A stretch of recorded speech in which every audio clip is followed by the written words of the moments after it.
Very good morning to you. Good morning. They're positive. Why? I don't know. What do they know we don't? Quite interestingly, they're experiencing a lot of hassles.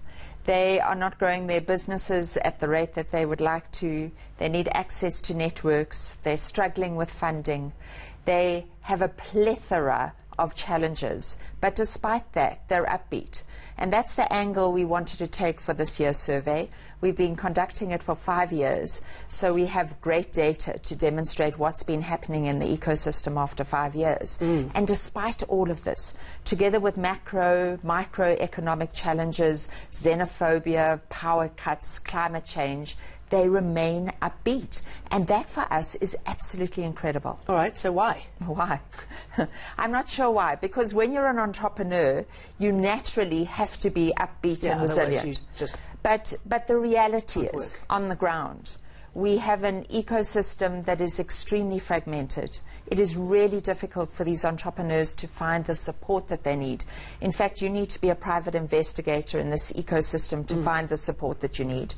We know that funders do not have a good risk appetite for startups. They really want kind of the later stage entrepreneurs. It's real catch-22 then. Real catch-22. And a lot of these entrepreneurs are saying, give us a little bit of working capital just to get our venture off the ground.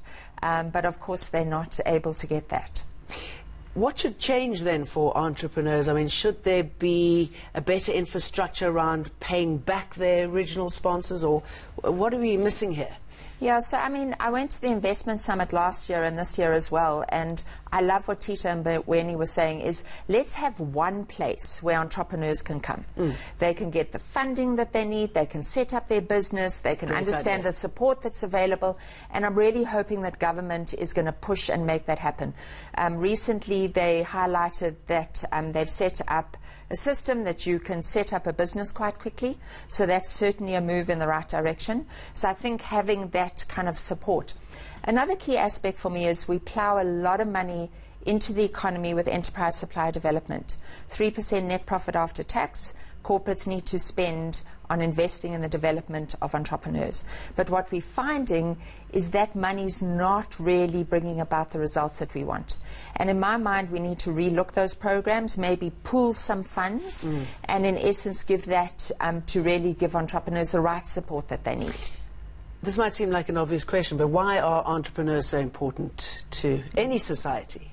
Yeah, so, you know, at the highest levels of government, they've highlighted how entrepreneurs are kind of the fabric to growth, which we know that they are. You look at countries like, you know, Israel, Rwanda, they've totally transformed their economies through entrepreneurship. And if you look at the National Development Plan, what it highlights there is the majority of the country's growth is going to come through SMEs. But given our survey, where we are currently, the kind of incremental change in the success of entrepreneurs, in our mind, it's not fast enough in the context of what government is wanting to achieve. What are you hoping to achieve with this survey? I mean, what's it likely to prompt? Yeah, so what we do is we use it to lobby conversations in the ecosystem. You know, we go to government, we share our findings and say, you know, let's understand what you're doing. You know, what is it we as Seed, as kind of a facilitator in the ecosystem, because we kind of work between business and between entrepreneurs, is how can we actually support government in their efforts, because this cannot be a government initiative on its own. It's got to be a kind of tripartite. It's government, it's business, as well as entrepreneurs. You must see some exciting stuff. Absolutely. Yeah. Donna, very good to talk to you. Thank you. Thank you so much.